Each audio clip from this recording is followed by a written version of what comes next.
Let's take you live now to Capitol Hill, where the Secretary of State, Antony Blinken, is testifying before the House Foreign Affairs Committee about the U.S. withdrawal from Afghanistan. Let's listen. There appears to be some kind of disruption.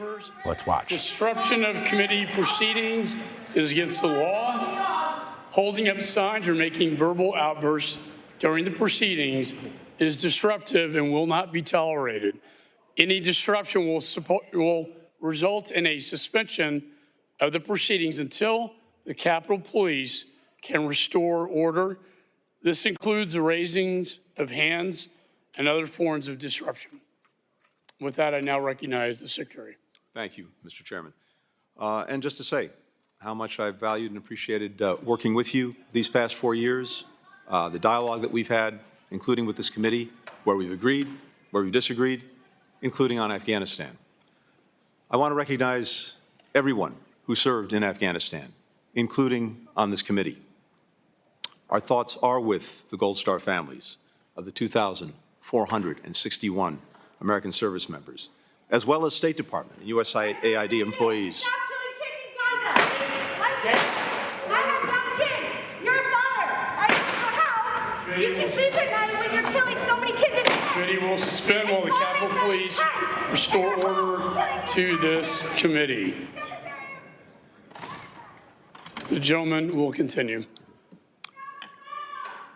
As I said, our thoughts are with all of the Gold Star families. They're with the State Department and USAID employees who lost their lives over the course of 20 years of our military involvement in Afghanistan. And I think today especially of the 13 heroes that we lost at Abbey Gate, and I deeply regret that we did not do more and could not do more to protect them. And to those families who are here with us today, you're in my thoughts, in my prayers. I wish that Nicole was here with us today. I'm deeply sorry that she's not. I'm also deeply grateful to the dedicated professionals from the State Department, from the Defense Department, from across the government, from civil society, other partners who did so much to support the people of Afghanistan over those 2 decades. You scum!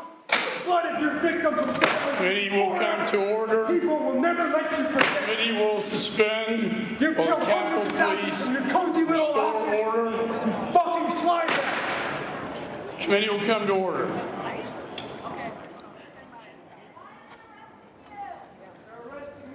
The gentleman will continue. Thank you. I'm here today to continue the Department's extensive cooperation with this committee. As you know, Mr. Chairman, the Department has provided over 20,000 pages of documents to you. We've conducted 9 high-level briefings for members. We've facilitated transcribed interviews for more than 15 people. I personally testified before the House and Senate committees 14 times with questions on Afghanistan, including 4 times before this committee. Now, I believe that any attempt to understand and learn from the U.S. withdrawal from Afghanistan has to be put in the proper context of what preceded it, both in terms of the 2 decades following 9/11 and the decisions and events of 2020 to 2021 that culminated in the removal of our personnel. When President Biden took office, he inherited an agreement the previous administration had reached with the Taliban to remove all U.S. forces from Afghanistan by May 1st of 2021. At U.S. insistence, the Afghan government had released 5,000 Taliban prisoners, including top war commanders. The United States reduced our own troop levels from 14,000 to 2,500 in December of 2020.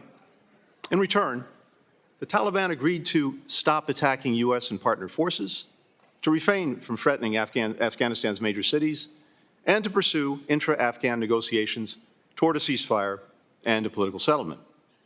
But it continued a relentless march in the countryside so that it controlled or actively contested territory containing 3/4 of Afghanistan's population by December 2020. In January 2021, the Taliban was in the strongest military position it had been in since 9/11, and we had the smallest number of U.S. forces in Afghanistan since 2001. Despite the profound effects of the Doha Agreement, President Biden ultimately opted to implement the previous administration's decision to withdraw American troops and honor his pledge to end our nation's longest war. To the extent President Biden faced a choice, it was between ending the war or escalating it. Had he not followed through on his predecessor's commitment, attacks on our forces and allies would have resumed, and the Taliban's assault on the country's major cities would have commenced. That would have required sending tens of thousands more U.S. forces back into Afghanistan to defend ourselves and prevent a Taliban takeover, with at best the prospect of restoring a stalemate and remaining stuck in Afghanistan under fire indefinitely. President Biden inherited a deadline, but no plan to meet it. At his direction, beginning in the spring of 2021, the administration, and the State Department in particular, engaged in extensive planning for a whole range of outcomes. We pursued a sustained campaign to urge any Americans in Afghanistan to leave. We restarted and dramatically increased resources to what had been a moribund special immigrant visa program to bring Afghans who had worked by our side over 20 years to the United States. Even the U.S. government's most pessimistic assessments did not anticipate that the Afghan government and security forces would collapse so rapidly in the face of Taliban advances. Nevertheless, because of the administration's extensive interagency planning and coordination, when Kabul fell on August 15th, the United States was able to evacuate our embassy and relocate our diplomats to the airport within 48 hours, and then conduct the largest airlift in U.S. history, helping approximately 120,000 Americans, Afghans, and citizens of allied nations depart Afghanistan in just 2 weeks. In the 3 years since the end of our country's longest war, all of us, including myself, have wrestled with what we could have done differently during that period and over the preceding 2 decades. I asked retired Ambassador Dan Smith, one of our most senior diplomats, to lead an after-action review of the State Department's actions between January 2020 and August 2021.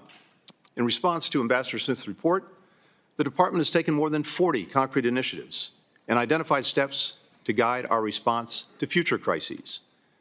The actions we've taken have already made a difference in subsequent emergencies, including in Sudan, in Israel, in Lebanon.